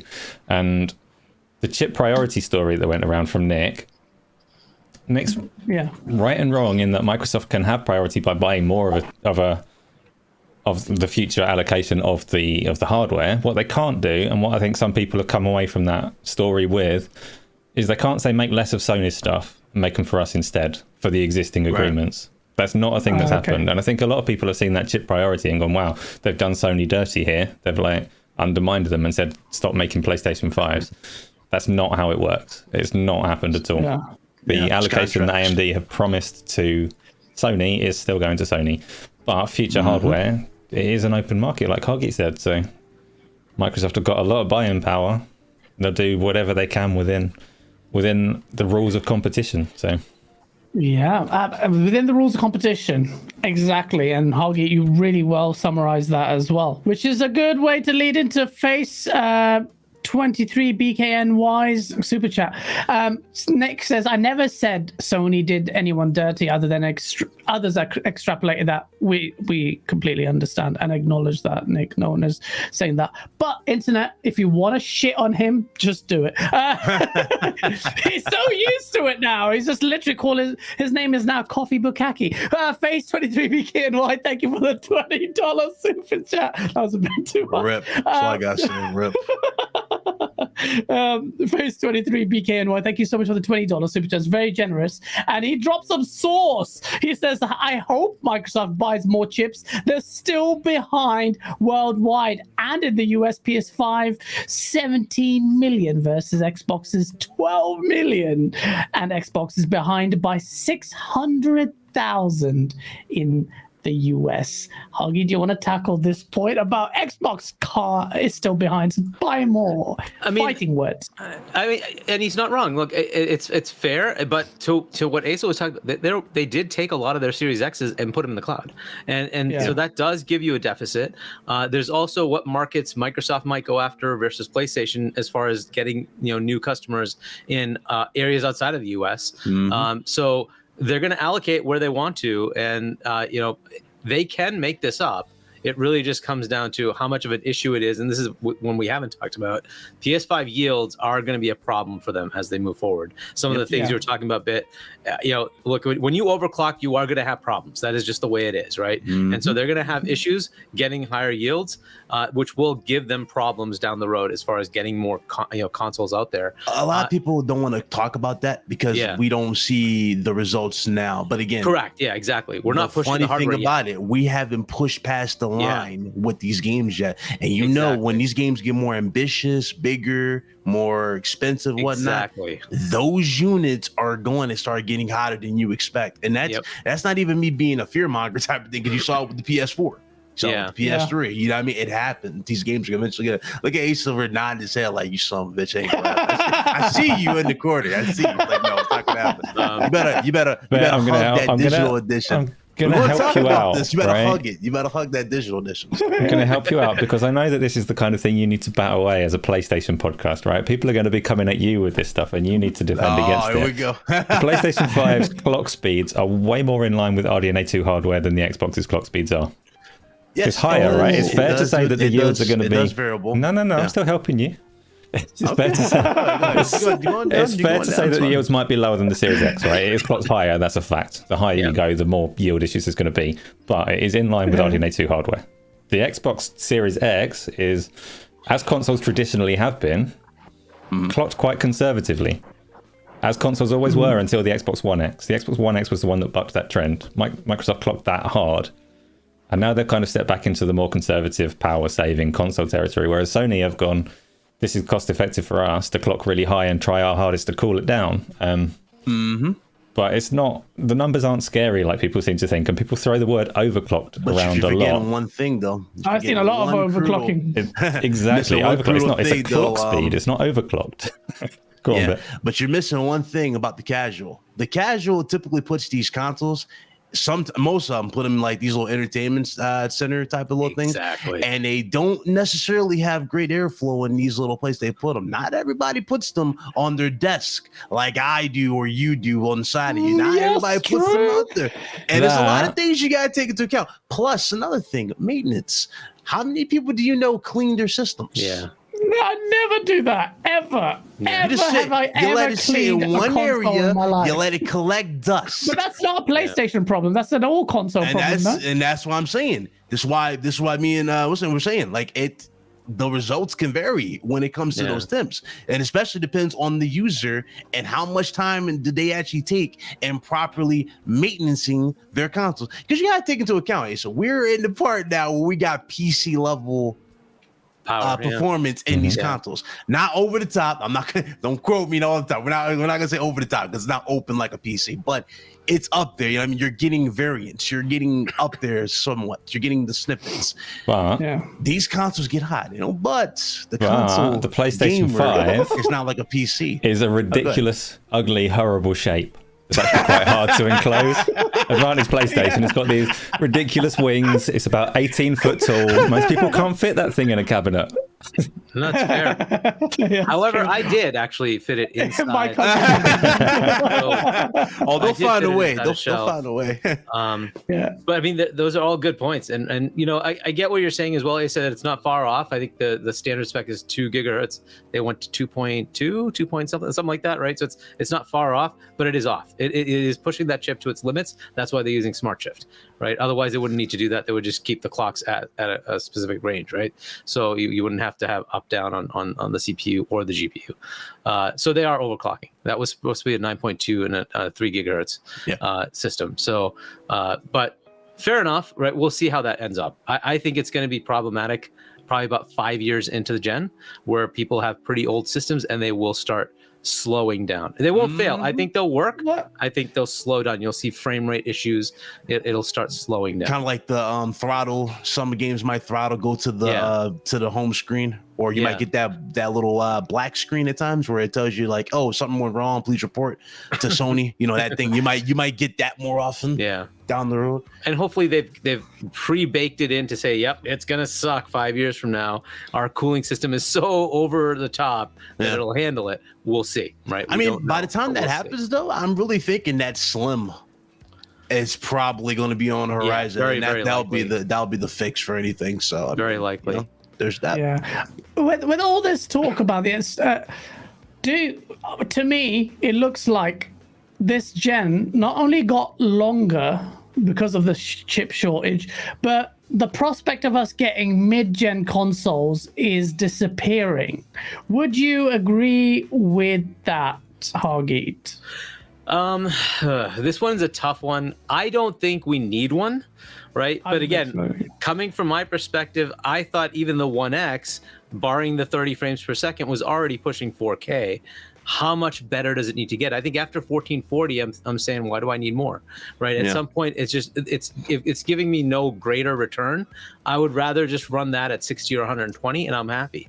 And I think I can get that with the PS5 and Series X already, right? I think you can get 1080 or 900p 60 or higher on the Series S. They got the I think I'm happy. I don't think I need more, but ray tracing is that one thing that is not quite there on the console. it may come with some of the RDNA 2 features that we haven't enabled. We really haven't taken advantage of on either side yet, right? So once we start doing that, we might see that we now can use ray tracing with what we've got.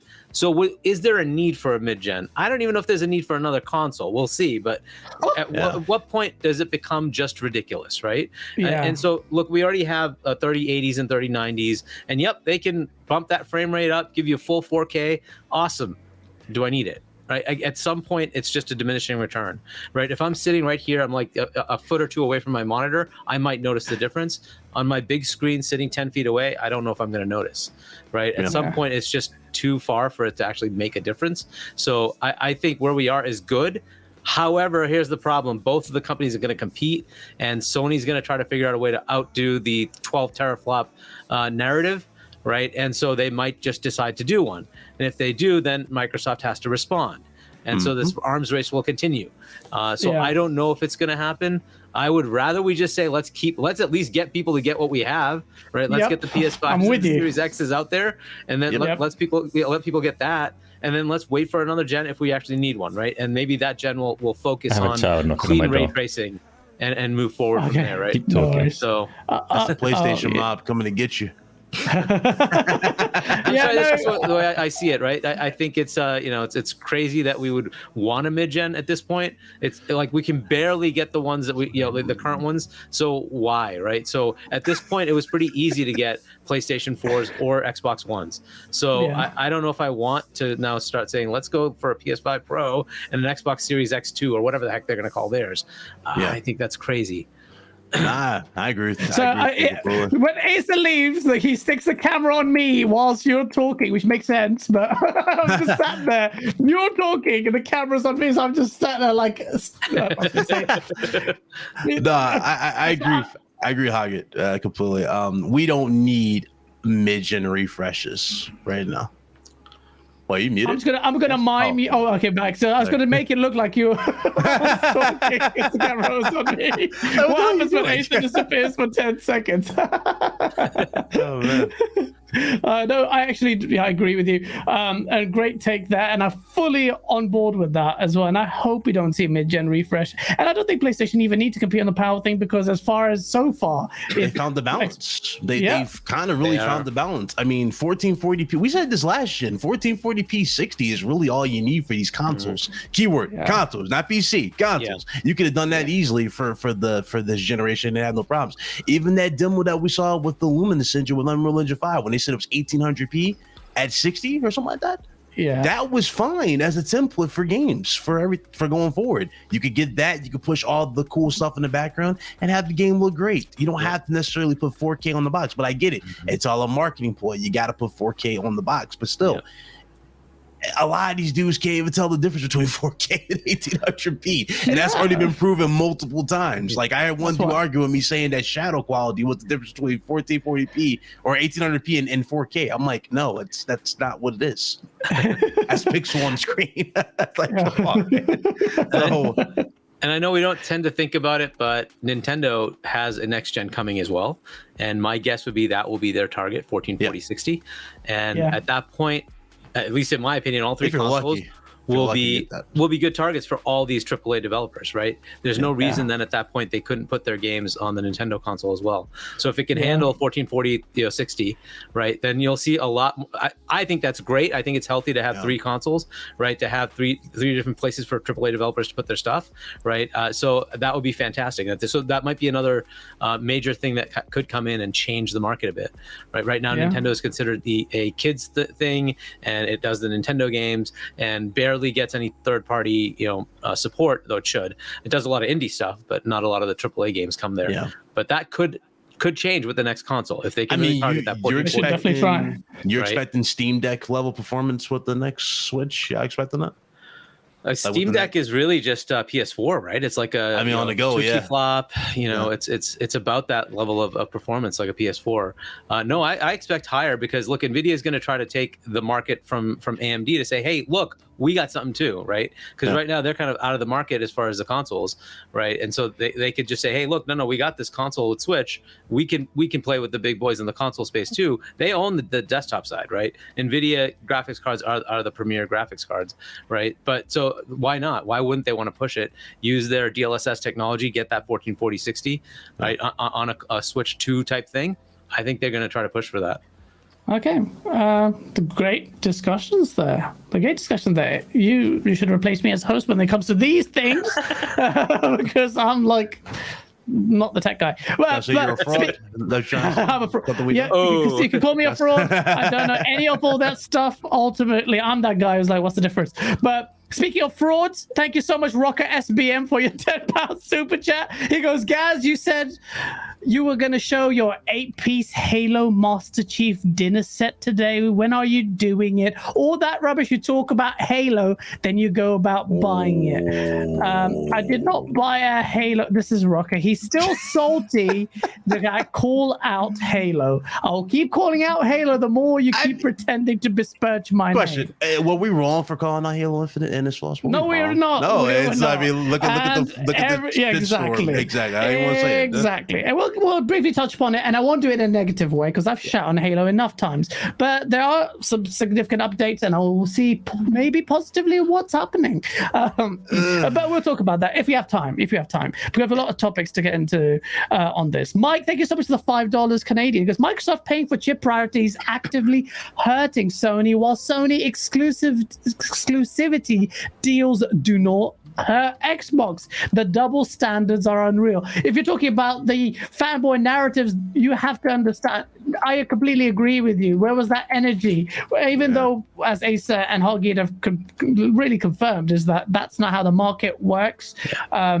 It's just really not what the case is, but the people who are crying about this, the double standards, was real. Zorka, when are you going to call out Dune? You mean the movie that won 6 awards, and you're capping for Spider-Man that won 0? Shut your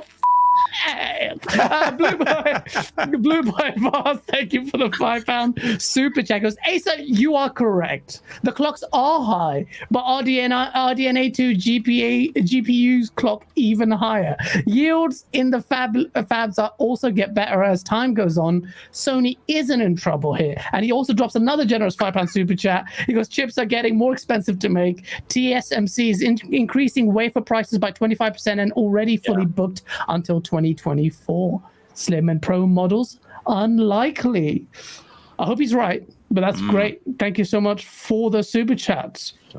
That's a great point, and I do think it's unlikely. And I'm grateful for that for the reasons you mentioned, Hargeet.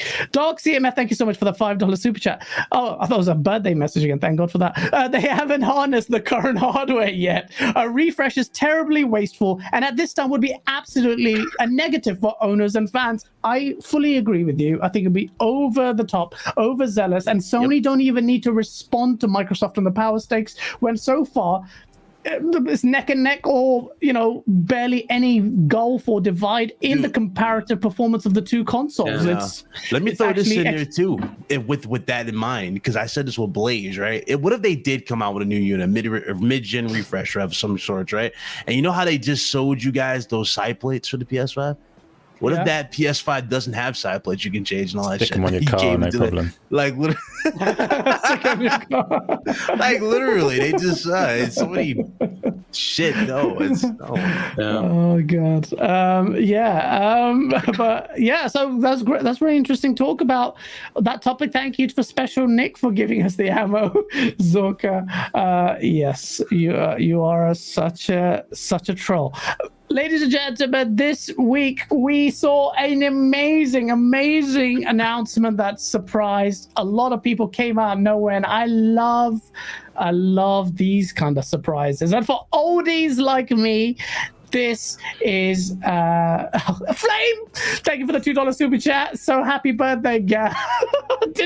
I promise you, I'm not inviting the birthday messages by saying I'm not facilitating it. I'm not like people think, oh, he just does it so he can get the super chat. No. You can stop. I have fully give you consent to stop this thing. But yeah, no, the back on topic. Sorry, my ADHD just kicked off.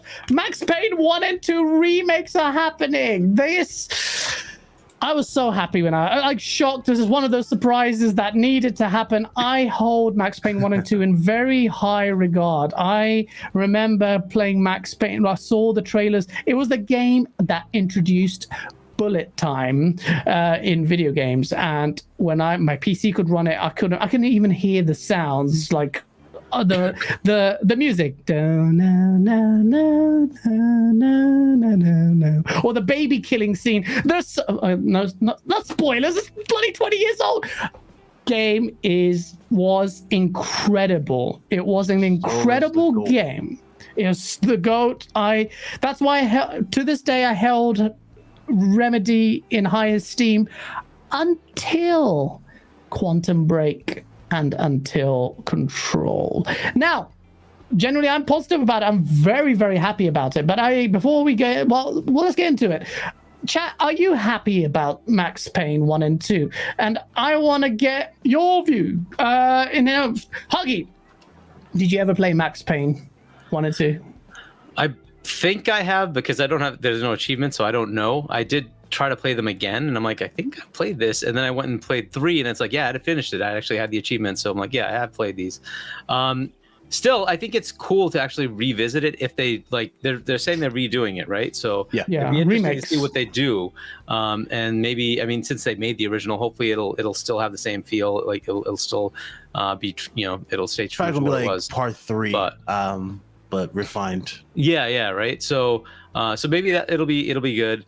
To the point of Remedy, I liked Quantum Break. I know people seem to think it was horrible. I liked it, except for the final boss. I don't know what the hell they were thinking there, but the game was pretty good. I couldn't get into Control. I usually, like, I try to play. Yeah. I played it like halfway through it. I'm like, I just couldn't get into it. It just it felt off for some reason, so I didn't like it. And Crossfire X is a very troubling sign. I don't know what the heck's going on there, but it was very generic. So that's not a good thing, right? But and they did that if I remember right. So that was a surprise. It was a very poorly received game because there was really nothing special about it, right? So I hope that's not where this goes. I hope that they can bring this back and make it a good remake of it, and it's 1 and 2, which is cool, but let's hope it's not something like we have with the GTA. No. I hope not. What do you think? I mean, that was terrible. To clarify, this is not a remaster. It's a full-blown remake. Yeah. So let's hope they do a good job with it. If they come up with it, it hopefully will do well. And I'd love to try it again. I'm watching Quantum Break now. It looks amazing, and the game did. It looks amazing watching Quantum Break now. It holds itself up. The gameplay just didn't. There was the time mechanics that were stupid. Like you had to rewind time to open doors or something like that. Like I mean, there were puzzles like that. Yeah, but I thought that was weird. Good. I loved it. I thought that was awesome. Right. So it made you think about using the time stuff. I don't know. I don't know. So looking at that, it just looks so good. That's how gen old, and it looks so good. But are you hyped about Max Payne 1 and 2 coming back? Come on, dude. Of course. This is the gem here. I've been hyped for this. I've been asking for this for the longest time. And now that we finally got the announcement, what I expect from this, I expect them to probably go the Max Payne 3 route with some of the mechanics they imported from there and just build upon that and really retell the story and have it really just look amazing. I'm wondering if they're going to tone down some stuff though as well, though, because y'all remember how graphic this game was when it first dropped. The first one in particular with the baby and his wife and everything. I don't know if they're gonna go over the top and show like grotesque, like a baby legit being shot. I mean, you heard it. You heard the baby get shot in the game, and you saw like the baby in the crib with blood everywhere. But I'm wondering if they'll like. If you shot the baby, blood came out. I don't think you're gonna. That. I don't think they're gonna let you. Well, we know Sony won't allow that, right? Because they just they did censor a game when it had something like with the face carving thing. They weren't happy with that. So it might be a problem if they go that far. Yeah, and that's the thing that added to his charm too. Was just how graphic the game was, and it was over the top. The bullet time, still holds up well to this day with the, when you play the OGs and go back to them, it still holds up well.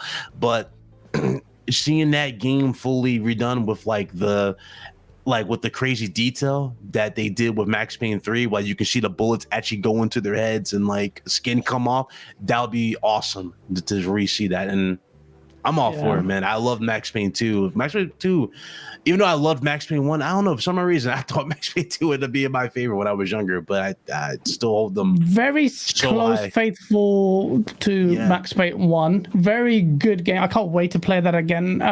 If you haven't played it, you're in luck, I guess, I hope.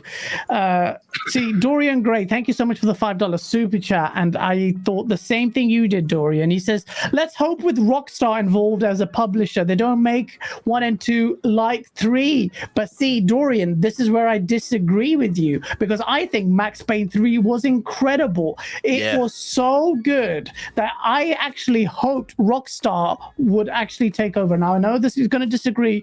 Especially Massive when you're divide. jumping through the windows and the bullet time shooting. Dude, all that stuff was awesome how they did that. It's just all they had to do was just take it, push it, further with the sequel. They wanted to do it, but they didn't do it. And see, no, but see, that's the thing with Max Payne 3. And if we put up some footage now, I will.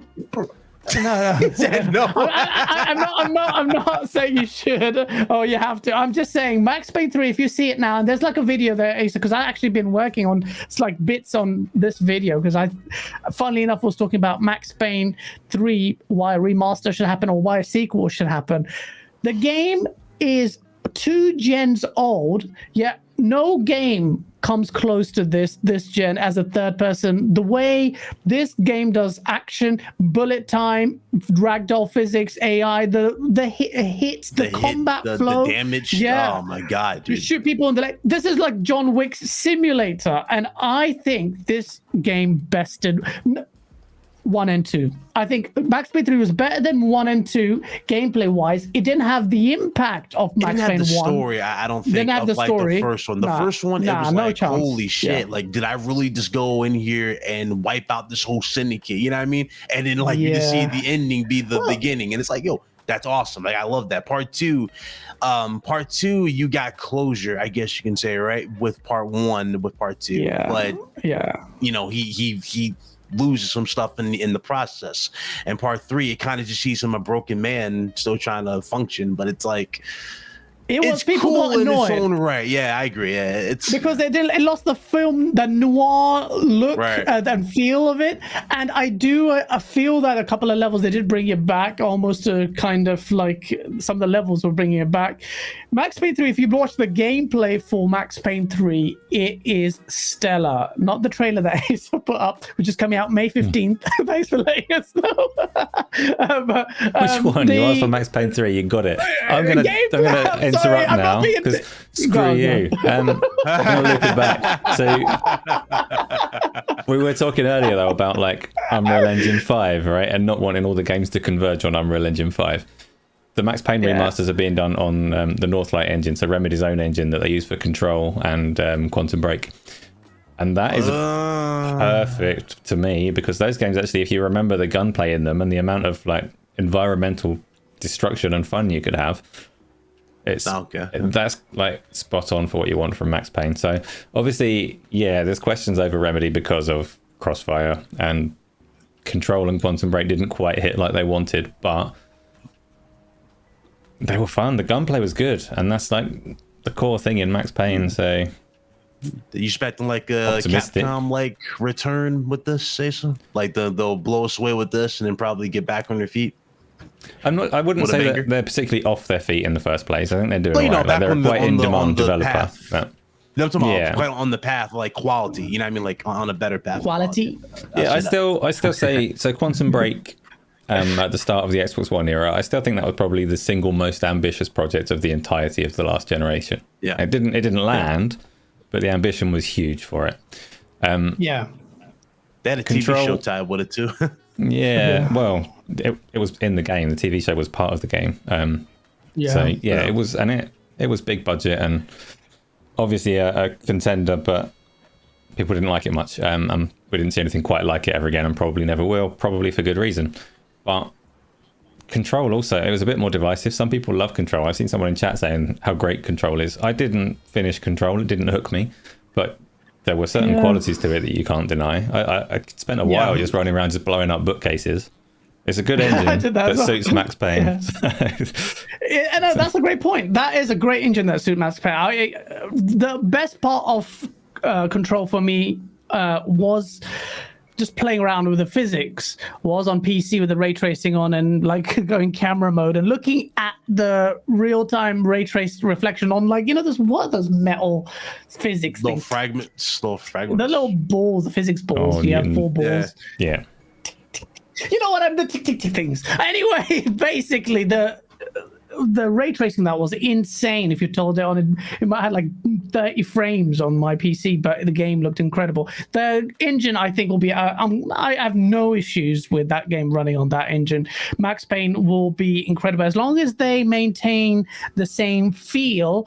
We talked about and that's a great point that you brought out, bit about, you know, in this day and age with more graphical fidelity, a scene where that baby, because there was not just a baby getting killed, baby killed in a, it was like in an artistic manner. It was artistic manner with the with hand dropping or whatever.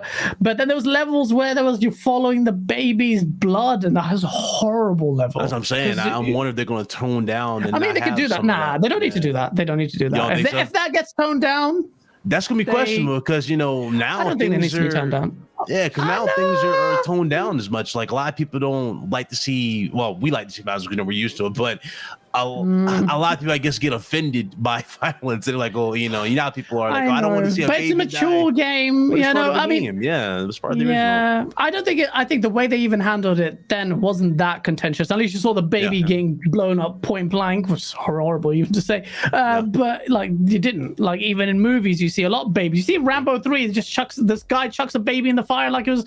That's one of those shocking things I've seen in cinema. Even if it was just like a baby. Yeah. So what? Rambo 3? What? Oh, with the Rambo remake. But I'm not worried about that. Yeah, if that does happen, do like a Schindler's List type of vibe. You know what we saw? Yeah, I don't know, man. I think there are levels they might not cross with this, to be honest. Yeah, personally. But you never know. I mean, Call of Duty, the latest one, did have like a scene that was pretty graphic. But I don't know. Yeah, but they did. They had a kid blowing up as a terrorist blow right in front of the kid. I know which scene you're talking about. I'm more for artistic lines. I can see why that's thing, but that's a great point. I don't think that will happen. If it does happen, I'll be pissed. But I think the game is going to be great. I do. So, sorry, I forgot your name, gents. Sorry, Dorian Gray. Dorian, you're worried about Rockstar's involvement in it. I actually wanted Rockstar to be more involved, but unfortunately for me, their involvement seems to be on funding the deal, or Remedy, and giving them that financial blanket and the profit sharing. They're not involved in the development, and that to me is a shame, because I hold Max Payne 3 in high regard. It's so future proofed. If you saw the gameplay for the game, you will see. Don't hit me, Kesa. The game looks stellar. I think it's something that needs to be tapped. And if the game does well, please be good. But also, if it's supported well, it may be a tester to see whether a Max Payne sequel is viable. I mean, that's true, because we got Alan Wake 2 after the port was made for the PS5, after they made the little ports for the console. So that's possible. Absolutely. That's the thing with these things. And you mentioned Capcom. But yeah, so Michael Powell, thank you for the $10 super chat. There was no message there. If you want to let me know what that is, just tap Gaz and I'll read that. But thank you so much for the $10 super chat. It's very generous. Hey, so you were hating on this gameplay? Man, we got to talk, man. Look at this gameplay. I didn't hate anything. I just didn't show it. I have to point out now, because Gaz has insisted on 4 occasions that I show some gameplay. This I have to credit. It says in the corner, Swifty Unknown. Don't know who it is. Unknown. If you like his content as a channel, probably by that name. Thanks, guys. Yeah, no, I'm sorry. You can end it there, but really, because we'll probably get flagged. But Swifty, thank you so much for. I've seen the whole of this video. He does incredible stylish kills, but he shows off the engine, the physics in this, the way the animations are, which pisses me off to this day. That games don't have this kind of breadth of animations when you shoot legs and stuff. They need to have the bit where you shoot the guns out of someone's hand. They need to go and pick it up. Breath of the Wild, like, as far as AI is concerned, they all go and pick random weapons up from around the environment, and like even Halo Infinite did that as well. And then that's the extent to what they do. Like, there's so much more you can do in AI. Like, be able to shoot an enemy's gun off, shoot someone's leg, and then they have to stagger, and they can bleed to death. They can sit back against the wall and start shooting you. Remember that? That was in GTA 4, where you could shoot them in the arm and like they'll stagger away or they'll limp away. But then you didn't see that in 5, and it was like, you didn't see that in 5, yeah. And I think Crobat did a good video of that comparison, where it went. I get it. The game was better. GTA 5 was much better than GTA 4, in my opinion, by a matter of degrees. But I am quite in awe of how, this game didn't have that problem. Max Payne 3 doesn't get bogged down on the details on physics and technicalities to say gameplay. Out of curiosity, though, like, I absolutely, in every gun game that I play, like, I shoot enemies in the legs to see what they do. I'm not the only one, right? Yeah. Like, you must do that. No. Yep, I do that. And you know what it reminds me of? The reason why I do that is because my old brain is still stuck to the Time Splitters vidoc that the developer said that, hey, by the way, when you shoot the legs, this is how they're bare. And that's how I still think. And I still don't see much. If I like the response, though, I will like spend the rest of the game just shooting feet and knees. just watch them stagger or to give up. Yeah, but these are the kind of things that, in my opinion, developers really need to focus on to make games better. This game stands as an example to this day, even though it's 2 gens old. Name me a third-person shooter that comes close to doing this kind of stuff that well. And the problem is, a lot of them focus more so on the substance than the style. You know what I mean? Like GTA 4, they really focus on the style, the realistic tone of how you shot people, and it wasn't much else to the substance. You know what I mean? At the game, it was pretty bare bones. GTA 5, there was much more you can do, but they toned down on the style of how you go about this. So it's like they pick and choose on what they want and how they go about it. Now, especially in open world games, you notice how every open world game just has a shit ton of activities to do, or a shit ton of like side quests and all that. I would prefer some realism in my game before, like, you can tone some of that stuff down. You don't gotta, not every open world game needs to have, let's say, 20 side missions in one area or 50 side missions in one area and then move on to the next. No, you can tone some of this stuff down if that results in me getting some more quality in my game, some more realism in it. Max Payne 3, I thought that could have really been the template for so many games if they really chose to really take that as inspiration and go all out. And that's why I love about Max Payne 3. It still holds up to this very day. It's absolutely that damn good. And absolutely does. Absolutely. And Lanzo with the horrible take says, although I like this, Stranglehold was... Is Blaze in the chat? Yeah, he's in the chat. We were talking about you, Blaze. I miss you, bro. Stop darking me out. He goes, Stranglehold was better than Max Payne 3. Stranglehold was actually a really good example of a kind of game that reminded me of that. Hargeet, sorry, you've been very patiently sat there. Yeah. Have you ever played Stranglehold by any chance? No, that doesn't ring a bell. I don't think I've played that one. Great game. Also a great game. Not even remotely close to what Lanzo is saying in terms of comparisons, but in terms of comparative quality, in my opinion. But we'll see. We'll see. Yeah. But you with a gym, yes. You ever played Dead to Rights? Oh, Dead to Rights. What does that ring a bell? Is that the one with John Woo? You're a cop and you're like a dog, like a wolf. I played that game. Yeah. I wouldn't mind that being remade. What was that John Woo game? Was that Stranglehold? Was that Dead to Rights? That's Stranglehold. Okay. So Dead to Rights, I've also played that with the dog. I remember that. So you played that? Did you play Dead to Rights? Yeah. That's right. I haven't, no. You didn't play Dead to Rights? Oh, man, dude, you missed out. That was another one that could have Not too late been for amazing. me. I can still play it. I don't Flash. Well, actually, no. Yeah, it was on Xbox. Yeah. I may have I played have that. everything. Stranglehold. I think I have played this. Yeah, no, Stranglehold is a played too great many game. games. Yeah. If ASAP, I'm not saying you should pull out the gameplay, but all I'll say is that the game is so old. I remember I did put Stranglehold in one of my videos, and you're probably gonna get some really low res stuff.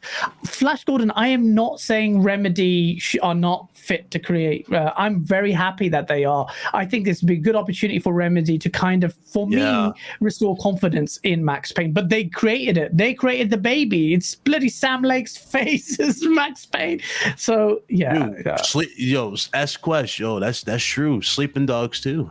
I wouldn't mind Sleeping Dogs too. Yeah, Sleeping Dogs 2 is brilliant. Sleeping Dogs is and Colt in the chat. He loved that as well. Pixel Pidgey, that's a great point about why you love Red Dead 2 and how it handles open world. That's a good point, and a game that you can throw shade at me.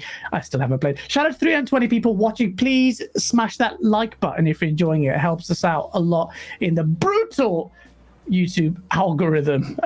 But yeah, thank you so much. If you are enjoying it, please smash the like button. And yeah, so I can talk about Max Payne for ages, and I'm sure I'll double chat on it on Nick's show. But yeah, it's a great game, legendary title. I'm so happy that it's coming back. And so I'm curious, would you want a 3 remake? I'm working on a video, not a remake. The game is so good it can hold its own today. You don't really need one. That's the scary part. You probably would need like an optimized version for the consoles. Yeah, for the consoles, but that's it. In terms of what you got on PC, still holds up incredible 100%. To this very second. You don't really need a remake of it. If anything, I would say use the hype that they just generated with the response or the remake of 1 and 2. Use that to go directly into 4, and I would go off of that. And if you need to reboot the series, do that. I don't care either way. I need this game to continue. We need more Max Paynes out here. Period. Would you like a different protagonist? No. Don't you ask some sick. They made the protagonist fatter and took away his jacket, and people lost their minds. You changed made him bald in part 3. Remember the criticism they got from him being bald? That's a great question, actually. Yeah, I know. They made him bald, and even I was like, and then he's in like Cuba or wherever he is, and I'm like, I don't feel like I want the noir feel. It kind of felt like they took inspiration with him being bald and in Cuba from that movie. You ever seen a movie called A Man Apart with Vin Diesel? You ever seen a movie before? No. I think I have. Yeah, he's a cop. His wife gets killed by like a drug lord. Drug lord has his wife killed, and he goes on a rampage. Yeah, goes on a rampage. That script is incredible. It was Brazil. Femzi's right. It wasn't Cuba. It was Brazil. Yeah, you're right. Yeah, I can remember all the favelas and stuff. Yeah, no, don't change the character. Oh my God, Hargeet, you cannot say things like that here. No, but it's more like they kind of finished that arc, right? And I'm wondering if they bring him out of retirement. I mean, he was kind of on the aging side. Maybe it is kind of interesting to have that. But Hargeet, it's such an iconic name. What name tops Max Payne? Unless they call him Max, unless it's Max Payne, but it's a female, Asa. I don't know. And that's probably the way it would go, right? Yeah. But maybe it'll be a Max Payne story, something like that, right? Maybe it's a cousin or something. I don't know, something like that. Blaze with a $5 Moderate discomfort, the disappointing sequel. Oh, Blaze with a $5. Do you miss me? I only miss Asa. Stop giving me the cold Sharmuta. Listen, Blaze, if you watch the show at the start, I was asking him why you're being such a ghost. I miss you, bro. You need to invite us to your show. And a shout out to not just Blaze, also to Solid Rev, because Solid Rev has been on the Max Payne hype for a while, and Solid Rev is also right about Fear, another game that has gameplay mechanics and AI, despite being God knows how many years old, still exceeds many games today. Solid Rev knows what he's talking about as well. Splendor Rivers Wagwan. Honestly, so that. It's going to be exciting. Thoroughly, very, very hyped for what what Remedy will do and bring it back with Max Payne. It's going to be great to show the world what good third-person shooters are like, because Max Payne is going to be True sick. Crime is another True one. Crime. I made a video about that as well. That's a lot of. There's a lot of gems, dude. That could be remake, and we just keep getting the same stuff. I mean, we're dudes getting hyped for The Last of Us. Hey, Microsoft will bring it. True Crime. They bought the Activision Blizzard. They may bring it back. No, honestly, an open world like crime game. I made a video on this, and in my IPs thing. So, well, I'm not trying to market my own video. That's just silly. But no, True Crime is this is the reason why I bring it back. We got 10 minutes into the show. Finally, want to talk about this topic. Although I could talk about Max Payne for ages. Housemarque is so. Game Pass has been doing tremendously well. We saw yesterday the news broke that, or not news broke, but really it was, and this is a problem that I think Square Enix have had with their IPs not doing or not performing as well as they had hoped. Guardians of the Galaxy's developer says that it's finding its audience after a slow start. And You're a Returnal, dick. which is Why on did you screen do right this? now. Yeah, why did Returnal, you which is on screen introduce right it as now. Returnal? Returnal was, put it back. I know, I'm aware. I can see the gameplay. I was going to do it. And back to Returnal. Look at that ass. Oh, Lord, here we You go. bring it back, and the camera is literally on her posterior. I love you, Asa. But Returnal, which is, and in my opinion, a gem of this generation. I fell in love with this game. I know it's not for everyone, and it does have its problems, but the point about this game is the developers, Housemarque, Returnal is going to PlayStation Plus, and it's kind of obvious that it didn't perform as well as they had hoped, but they're hoping that the player numbers, this is the new metric. People are so bogged down about sales for good reason, About especially engagement. publishers. That's the big thing. It's And engagement. engagement, exactly. Engagement. It's something Microsoft has been talking about for years, which a lot of people mocked the Xbox's fascination on engagement in a way to kind of distract from potential poor sales. There is an argument there. There's a reason why they did employ that, because Xbox comparatively was getting clapped around on sales. So they kind of talk about engagement, but it just so happens engagement is a more meaningful metric. And Sony have come out and said that as late as last gen, and they're now using engagement. Now you've got They're using similar Housemarque. terms, and dudes still don't believe things are changing. Yeah, I know, and it's a stubborn way of thinking.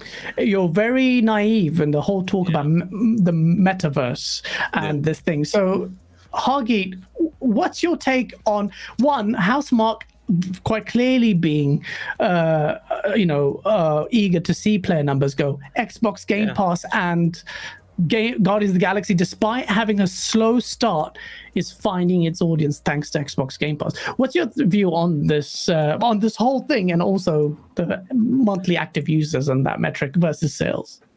Yeah, I mean, look, for a company like Housemarque, who it's more of an indie type developer that's trying to go higher, right? And that's fair, but and it didn't sell as well, but it also never had a massive audience. But there's this perception that every Sony game will sell 20 million. They don't. Most of their games don't come anywhere near that. And for those developers, the same thing that Microsoft is touting is actually fantastic. If they could get, they have like, 45, 50 million PS Plus subscribers. If they could get 20% of that to play this game, that just changes the whole story for them, right? And Housemarque suddenly gets, a whole lot more attention. They might get a sequel based on that, right? It really changes the game for some. Like think of Bend when they wanted to take the sequel to their game, and they're like, no, your engagement numbers weren't there, right? If instead it was in a PS Now, in a PS Plus, right? Could they have increased those engagement numbers to get enough attention to say, oh yeah, actually gamers loved it. We had this many platinums. Maybe people do want a sequel, right? And this is the kind of, this is what Microsoft's been touting. I know there's this narrative that's been out there on trying to push Microsoft down that this is wrong. It is not. This is a great thing for most game. There are those top tier game developers. The next GTA is going to sell like freaking 50 million. I know, whatever, right? But not every game is going to do that. For somebody that made $500,000 in sales, bumping that to 2 million, that's a huge deal for that developer, and it makes a huge deal to them to make the next game, right? So this is a great thing for them. I can totally see it from their perspective to say, hey, if I get more engagement, more eyeballs, more people playing and finishing pushing my game, that's more fans of my stuff, and it increases my budget for the next game, right? And so this is a great thing that they're finally getting that message out, right? With this PS Plus expansion that they're doing with the extra and the premium, hopefully that will get out there, right? And we will have more of these game engagements, right? So the games that only sell a couple million or 500,000 or something like that suddenly can get up to 10 million players. That's a fantastic thing for those developers. So this is great for those Sony studios that don't end up selling like 20 million copies. I wouldn't normally interrupt you, Hargeet. I just know that Gaz has only got like 3 minutes before he needs to go. Sorry. No, that's all right. I would just say, so you're absolutely right, but it is a much easier conversation from a developer's perspective than it is from a publisher's perspective. To the people that make that game, and this is true of pretty much everybody that works on making games, they do it as a passion. Nobody goes into the gaming industry because they want the money that's there. They go into the gaming industry because they have a passion to create something, and of course they want as many people as possible to play it. The conversation is more nuanced when you look at the publisher's perspective and what's going to earn them the most money, because you're absolutely right that engagement leads to value for the IP and can lead to more money, but it's also goes without saying that selling a game also makes money. So it's not, there's a bit more of a trade-off from a publisher perspective. Returnal, I don't think Housemarque ever intended for that to be a £70 game, $70 game. They started making that before Sony owned them. They made a game, they didn't set the price. So it only selling, last numbers that I heard were 500,000. It will have gone up since then because that was a fair while ago, but it won't have gone up dramatically since then. And it's great for them that more people are going to get to play it. And whether they bounce off because it's hard or whether they love it, it's more eyes, more potential for a sequel, and it's safety for that studio, but they're pretty comfortable. They're owned by Sony. They're taking home their paychecks. They're okay. I mean, just like Guardians. Say that, Asa, but Guardians like, had a rough start. Yeah, but what if they go down the same route of saying, well, Housemarque, that was great. You can support Naughty Dog in making the next game they're making. That's the downside. I don't think they're going to do that. I hope that doesn't happen, but they have bought studios and done that. So. They definitely have. Like, for example, we know why, the real reason why Bungie was bought. It wasn't to make them exclusive. It was for their expertise for network and online games. You know what I'm saying? Especially when they have 10 games as a service games in the making right now. So we know there's going to be cross working between them to fix, I guess, issues, right? Or to add on to games with the, like, for example, I've already shitted on this. Gaz has joined me in the fray with this, but the Last of Us remake. Nobody asked for a remake of Last of Us 1. You see what I'm saying? But we know why. We know deep down why we're getting a remake, because they want to resell you Last of Us 2 and Factions, and probably Factions is going to be open more so now to PC, since they're more given to the PC realm. So I'm going with this. So I can see that happening. When it comes to Guardians, I'll just be quick with this. Guardians, when we first saw it, I don't think nobody really cared about it, right? Because we was looking at it, look kind of mid, but like, who cares, right? But it became a sleeper hit when it dropped. And now that you see numbers go up, this is good. And this is where, again, benefits of having a subscription service can come into play, because you would typically not give a game like this a try, especially if it was in your face at 60 or 70 bucks. You see what I'm saying? You would skip out on it. You know what I mean? A lot of people were like, oh, I'm going to buy Destruction All-Stars at 70. And that didn't last long. That did it. No, they bought it at free. They got it for free with Plus. So it's the same thing. It's the same kind of argument here. When you see engagement go up because of this, that's only a positive, and that puts eyes on a potential sequel down the road. So it's good. But that's why I see it. Yeah, no, absolutely. And then to that point, that Hasan, completely agree with you. As a publisher, it's a much harder sell on numbers.